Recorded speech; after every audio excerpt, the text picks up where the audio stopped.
கர்த்தரை நாம் போற்றுவோம், அவர் தயை என்றைக்கும் தாசரோடு நீலைக்கும்.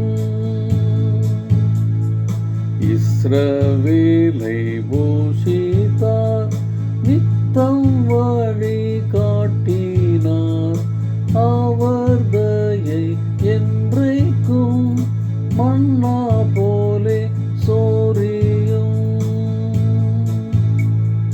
வானம் பூமி புதிதாய் சிருஷ்டிப்பாரே ஞானமாய், அவர் தயை என்றைக்கும் ஆகால் காணும் யாருக்கும். டியர் ஃப்ரெண்ட்ஸ், அன்பின் வாழ்த்துக்கள். ஆண்டவரும் இரட்சகருமாகிய இயேசு கிறிஸ்துவின் இனிய நாமத்திலே உங்களை வாழ்த்துகிறேன். இந்த புதிய நாளிலும் ஆண்டவருடைய தயை என்றென்றைக்கும் நம்மிலே நிலைத்திருக்க வேண்டும் என்கின்ற உணர்வோடு களிப்போடு ஆண்டவரை துதித்து பாடுவோம், கூடுவோம், கர்த்தர் நாமத்தை உயர்த்துவோம்.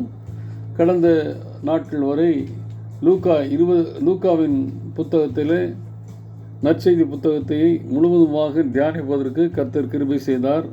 கர்த்தரை ஸ்தோத்திரிக்கிறேன்.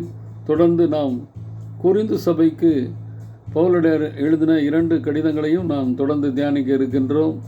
எப்படி ஒரு சபை இருக்க வேண்டும், எப்படி ஒரு சபை இருக்கக்கூடாது என்ற 2 காரியங்களையும் மிக தெளிவாக கொரிந்து சபைக்கு எழுதின பவுலடியாருடைய காரியங்கள் இன்றைக்கும் நம்முடைய சபைக்கு பொருத்தமாக இருப்பதினாலே நம்முடைய தனிப்பட்ட வாழ்க்கையிலே பரிசுத்தம் கெடாமல் வாழ்வதற்கு அந்த தியானம் நிச்சயமாக உபயோகமாக இருக்கும். இன்றைக்கு லூக்கா 24ஆம் அதிகாரத்தின் சுருக்கத்தை மட்டும் சொல்லி நாம் நிறைவு செய்ய இருக்கிறோம். இங்கு 3 விதமான இருதயம் உள்ள மக்கள் கூட்டத்தை நாம் காண்கிறோம். லூக்கா 24ஆம் அதிகாரம் 1 முதல் 12 வசனங்களை முடிய கலங்கின இருதயத்தோடு கல்லறை நோக்கி கடந்து சென்ற ஒரு சிறு பெண்கள் கூட்டத்தை குறித்து நாம் தியானிக்கின்றோம். லூக்கா 24ஆம் அதிகாரம் 13லிருந்து 35 வரை சோர்ந்து அல்லது ஏமாந்து போன இருதயத்தோடு எம்மாவூருக்கு செல்கின்ற ஒரு 2 சீடர்களை குறித்து நாம் பதிவு செய்யப்பட்டிருக்கிறது. அதை தியானிக்கிறோம்.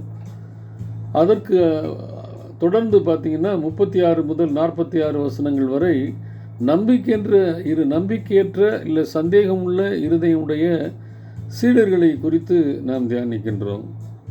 3 இருதயமுடையவர்களிடத்தில் காணப்பட்ட ஒரே குறைபாடு என்னென்னா, இயேசு கிறிஸ்து உயிர்த்தெழுந்தார் என்கிற அந்த எண்ணம் அவங்கள்ட்ட கொஞ்சம் கூட இல்லை. பல முறை ஆண்டவராக இயேசு கிறிஸ்து சொன்னாலும் இயேசு கிறிஸ்து உயிர்த்தெழுந்தார் என்கின்ற அந்த நம்பிக்கை, அந்த விசுவாசம் சிறிதளவும் இல்லாதனாலே இப்படி டிஃப்ரெண்ட் டைப்ஸ் ஆஃப் ஹார்ட்ஸ் உடையவங்களாக காணப்படுறாங்க. அந்த 3 இருதயம் உடையவர் மக்கள் கூட்டத்திற்கும் ஆண்டவர் 3 காரியங்களை செய்கிறார். அதாவது கலங்கின இருதயத்தோடு கல்லறைக்கு சென்ற பெண்களுக்காக ஆண்டவர் என்ன பண்ணுறாரு, அவர்கள் செல்வதற்கு முன்பாகவே கல்லறையை திறந்து வைக்கிறார். ஏமாந்து போய் எம்மாவூருக்கு போன அந்த சீடர்களுடைய கண்களை திறக்கிறார். நம்பிக்கையற்ற இருதயமுடைய அந்த சீடர்களுடைய மனதை திறக்கிறார். அதைத்தான் லூக்கா 24:45 வாசிக்கிறோம். அவருடைய மனதை அவர் திறந்து என்று சொல்லி நாம் வாசிக்கிறோம். இந்த 3 மனதை உடையவர்களுடைய மனங்களை மாற்றி இறுதியாக அவர் என்ன பண்ணுறார், 47ஆவது வசனத்திலேருந்து வாசிக்கும் பொழுது இவர்களே சாட்சியை நிறுத்துகிறார். அவனுடைய இருதயங்களை பூரா ஜாய்ஃபுல் ஹார்ட்டாக மாற்றுறாரு. மகிழ்ச்சி நிறைந்த இருதயமாக மாற்றி நற்செய்தி அறிவிப்பதற்கு அவர்களுடைய வாய்களை திறக்கிறார், உள்ளங்களை திறக்கிறார். இதுதான் அந்த லூக்கா 24ஆம் அதிகாரத்தினுடைய சுருக்கம். நாமும் கூட இன்றைக்கு கலங்கின இருதயத்தோடு உலக பிரகாரமான கவலையோடு அதை யார் செய்ய முடியும், இந்த காரியங்களை தடைகளை யார் விலக்கி போடுவான்னு சொல்லி அதில் தான் நம்ம உறுதியாக இருக்கோமே ஒழிய, என் ஆண்டவர் எல்லாவற்றையும் செய்ய வல்லவர், அவர் உயிர்த்தெழுந்தார் என்கிற நம்பிக்கையற்று, ஆனால் எல்லா காரியங்களையும் நான் செய்து கொண்டே இருக்கிறேன். கிறிஸ்தவ காரியங்களை பூரா செய்கிறேன், பாட்டு பாடுறேன், பிரசங்கிக்கிறேன், சபையின் ஒழுங்குகளை கலந்து கொள்கிறேன். ஆனால் உயிர்த்தெழுந்த ஆண்டவரை குறித்த நம்பிக்கையற்று கலங்கி இருப்பேன்னா ஆண்டவர் சொல்கிறாரு, நான் உனக்காக எல்லாவற்றையும் முன் சென்று கோணலானவர்களை சேவை பண்ணுவேன். அன்றைக்கு பெண்களுடைய கலக்கம் பூரா என்னென்னா, அவர் உயிர்த்தெழுந்தாருங்கிற நம்பிக்கை இல்லாமல் அந்த கல்லறையின் கல்லை யார் புரட்டி போடுவாருங்கிற அதே குழப்பத்தோடு போனாங்க. ஆண்டவர் அவனுடைய குழப்பங்களை நீக்கும் வகையில் கல்லை திறந்து புரட்டி போட்டார் என்று சொல்லி வேதத்திலே வாசிக்கிறோம். எம்மாவூருக்கு கடந்து போனவர்கள் தடம் புரண்டு போனார்கள். எருசலேம் என்கிறது சமாதானத்தின் நகரம். சாலேம், எருசலேம், அந்த சமாதானத்தின் பட்டணத்தை விட்டு எம்மாவூருக்கு சமாதானம் இல்லாமல் போய்கிட்டு இருக்காங்க. ஏமாந்து நம்பிக்கையற்று போய் கொண்டு இருக்கிறாங்க.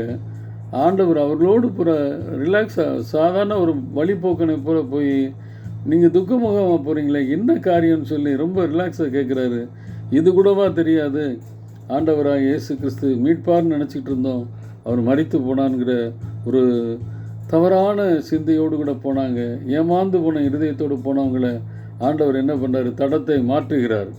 நீங்கள் போக வேண்டிய இடம் அதில், மீண்டும் எருசலேமுக்கு போங்கன்னு சொல்லி அவருடைய கண்களை திறக்கிறார். கண்கள் திறக்கப்படாதனால சமாதானத்தை விட்டு சமாதானமற்ற இடத்துக்கு போய்கிட்டு இருக்கீங்க. கண்களை திறந்து மீண்டும் சமாதானத்தை தருகிற இடத்துக்கு போங்கன்னு சொல்லி ஆண்டவராக இயேசு கிறிஸ்து அவர்களுக்கு சமாதானத்தை கொடுத்தார் என்று சொல்லி பார்க்கிறோம். நம்பிக்கையற்ற இருதயமுடைய சீடர்கள், மீதமுள்ள சீடர்கள் என்ன பண்ணுறாங்கன்னா, அடைத்துப்பட்ட ஒரு வீட்டுக்குள்ளே உட்காந்து பரிதாபமாக உட்காந்துருக்கிறாங்க. ட்ரபிள்டு ஹார்ட்டோடு இருக்காங்க. ஆண்டவராக இயேசு கிறிஸ்து தன்னை உயிர்த்தெழுந்த ஆண்டவராக நிரூபிக்கிறார். ஃப்ரெஷ்ஷோட கூட இருக்கிறாரு.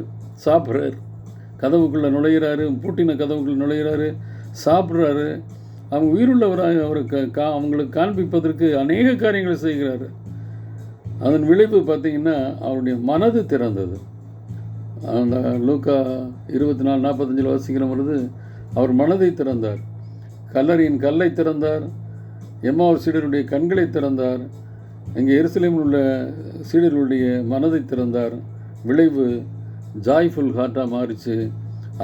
அந்த அவருடைய உதடுகளையும் உள்ளங்களையும் திறந்து சுவிசேஷம் அறிவிப்பதற்கு அப்படிப்பட்ட பலவீனப்பட்ட பாண்டங்களை பயன்படுத்தினார். இன்றைக்கு நானும் நீங்களும் உயிர்த்தெழுந்த ஆண்டவர் 40 நாட்கள் தன்னை உயிருள்ளவராக சீடர்களுக்கு மற்றவர்களுக்கு காண்பித்தாரே, அந்த காலங்களிலே நாம் அந்த காலகட்டத்தில் வாழ்ந்து கொண்டிருக்கிறோம்.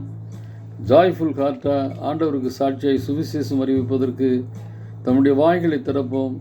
நிச்சயமாக உயிர்த்தெழுந்த ஆண்டவர் அதற்குரிய பலனையும் தயையும் தருவார். கர்த்தர் தாமே நம்மை ஆசீர்வதிப்பாராக. ஆமேன்.